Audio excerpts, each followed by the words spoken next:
Welcome to our session on simulation-based learning in digital education. Now we examine professional scenario simulations and role-playing as digital delivery methods. Professional role-playing differs from traditional classroom activities. It creates practice opportunities that prepare students for real workplace challenges. Graduates will encounter difficult and different situations such as difficult clients, crisis situations, and complex negotiations in their careers. We will explore today how to implement these practice opportunities using free digital tools. These methods can be integrated into any course regardless of budget or technical resources. First of all, let's look at different fields where this type of scenario simulations can be used and how they can be used. For example, healthcare education requires students to practice patient interactions before clinical placements. Students need to experience with difficult conversations, diagnostic reasoning, treatment planning in controlled environments. They can practice explaining complex diagnoses to worried families and navigate resource limitations. On the other hand, business and management education also faces similar challenges. Students must prepare themselves for crisis management, high-stake client meetings, and different team leadership challenges. Traditional case studies, unfortunately, cannot replicate real-world emotional intensity and time pressure of real business contexts. In this case, simulations allow students to experience decision consequences, practice conflict resolution, and develop strategic thinking under realistic pressure. We can also look at other fields. For example, in education professionals struggles most with the classroom management, with parent conferences and supporting diverse learners. Student teachers can practice parent-teacher conferences with defensive parents or manage a classroom environment with multiple challenging dynamics. Technical and safety also can benefit significantly from simulation-based learning. Students can practice equipment troubleshooting without risking expensive machinery. They can master safety protocols and emergency responses in different scenarios too dangerous to practice in real life. As you can see that the methodology can be applied across various fields, disciplines where interpersonal skills are essential and decision-making under pressure are important. Now, I would like to bring to your attention World Bank Crisis Simulation Model. World Bank has conducted this model since 2008 with 36 exercises in 27 countries. The model demonstrates that the effective large-scale professional simulation can work. They are using the control team method, where the control team creates realistic evolving crisis situations, scenarios with time compression. As a result, the weeks of real crisis are condensed into hours of the practice. Participants are given different roles. They assume, for example, governor of the central bank, banking supervisor, finance ministries, and all of them are required to work with the actual legal frameworks and procedures that are given to them. Communication only occurs through realistic channels only. For example, emails handles formal decisions, websites distribute public announcements, private messages enable strategic coordination, and most importantly, face-to-face meetings are eliminated, prohibited during these crisis phases, forcing only email communication. And the teams will receive different crisis updates. As a result, they will have asymmetric information which mirrors the real emergency. Teams must decide what information to share, timing, and recipients, and this creates this authentic coordination challenge.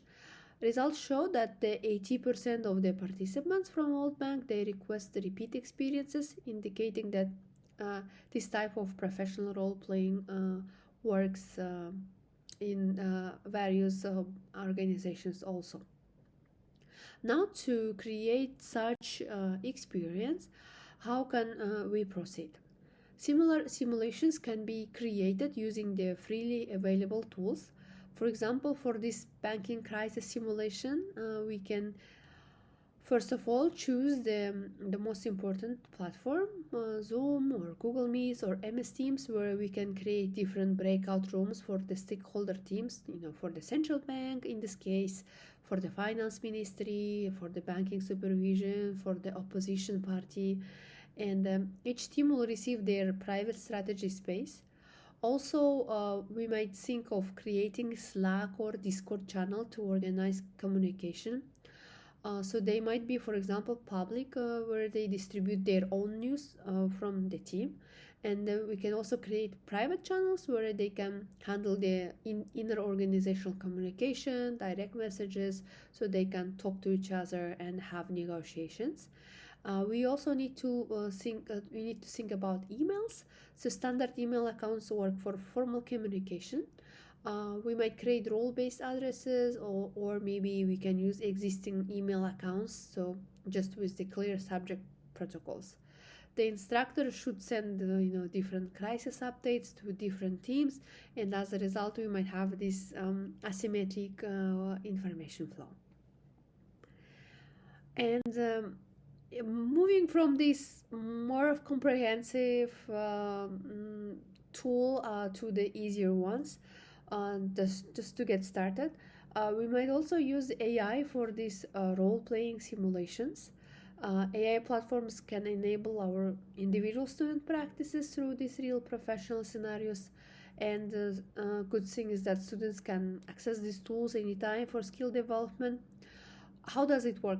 The process involves writing a character prompts that define the AI roles, backgrounds, priorities, communication styles, and knowledge limitations.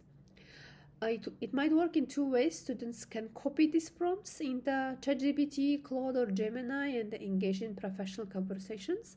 Or we might also create, type of custom GPT thing where we are giving the character to this custom GPT, and then our students are talking to this AI.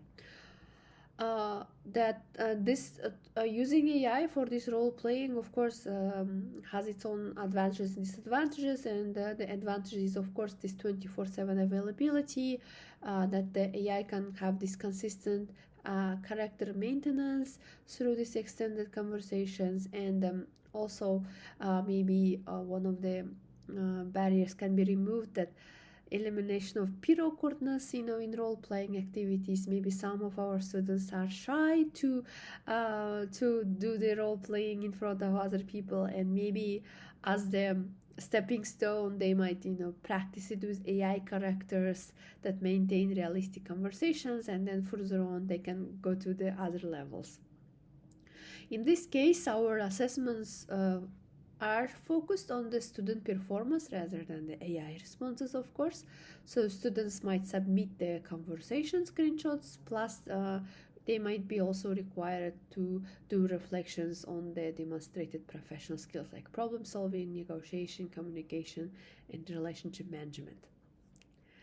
Now I would like to give you different examples across disciplines. Let's start from the business and management. Here, for example, students might play or be CEOs, and AI might be angry shareholder, media or regulator. In client consultation, students can be consultants, and the AI can be given the role of difficult clients with budget constraints. Or team leadership, students as the managers and AI as a resistant team member. In healthcare and social work, students might act as doctors, and we might prompt the AI to be anxious parent with complex symptoms. Or family counseling, where the students acting as a social workers and AI as a defensive parent in child welfare cases. In education and training, as we mentioned before, in this case we might have parent-teacher conferences where students are teachers and AI as a concerned angry parent. In student interventions, students as the counselors, and AI as a struggling student with the barriers. We can also look at other fields such as law and policy, international relations, environment sustainability. For example, in law and policy, students can be lawyers, AI as a client with complex legal problems, or students as advisors, AI as a government ministers with competing priorities. In the international relations field, students can act as ambassadors, and AI can be prompted as a foreign ministry officials. In the field of environment and sustainability, students might act as the environmental consultants and AI as a resistant industry executive, or maybe students as the project managers and the AI as a concerned local residents. So as you see, all these scenarios, they emphasize authentic motivations, realistic knowledge limitations, appropriate emotional responses that can develop their professional skills further. Now I would like to show you 2 implementation options that are available. First option is the easy starting point, involves AI role playing. You can select one professional scenario from your subject area that graduates will encounter in their careers. Write 1-2 AI character prompts using the templates provided. Test with ChatGPT, Claude, Gemini, whatever AI you're using, LLMs, and test it yourself first. Then try with 2-3 students as a pilot to see the problems or how is it working, and then applying to the classroom. Option 2 involves more of comprehensive and maybe a longer preparation. It's the multi-platform simulation. We could call it World Bank style. In this case, we might think of designing a crisis scenario with 3-4 stakeholder groups.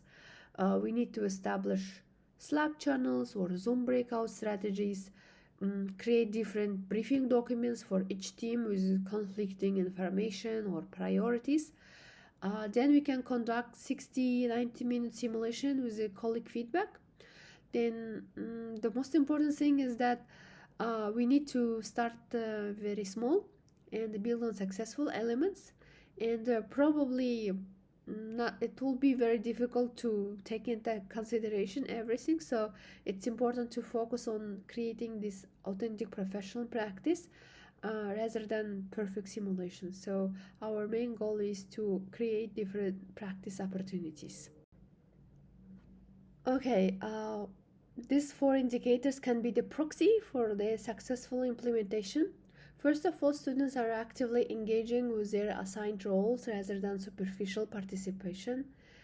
Second, learning moments occur where students pause and reflect on the choices, alternatives that they have.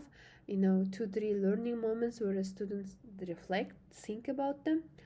Number 3 is the evidence of professional skill practice. You can see it from the submissions how the students practice their communication, negotiation skills, decision making.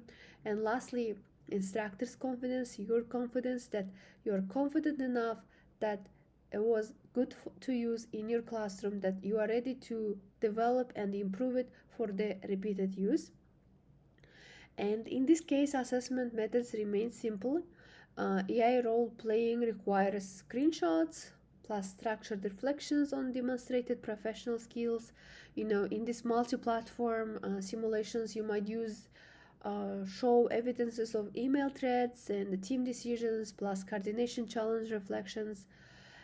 Most important thing is that we are focusing on the professional skill practice rather than perfect outcomes. So if you have time, then I would like to encourage you to complete one small role-playing simulation pilot within 3 weeks, and maybe after doing this pilot you can share your experience with us or with your colleagues, regarding what worked well, needed changes, easiest platform, student responses, and so on. So one more time, our goal is creating authentic practice opportunities that bridge this academic learning with the reality, and our goal is not becoming the simulation experts immediately. That's it for now. Thank you very much for your attention.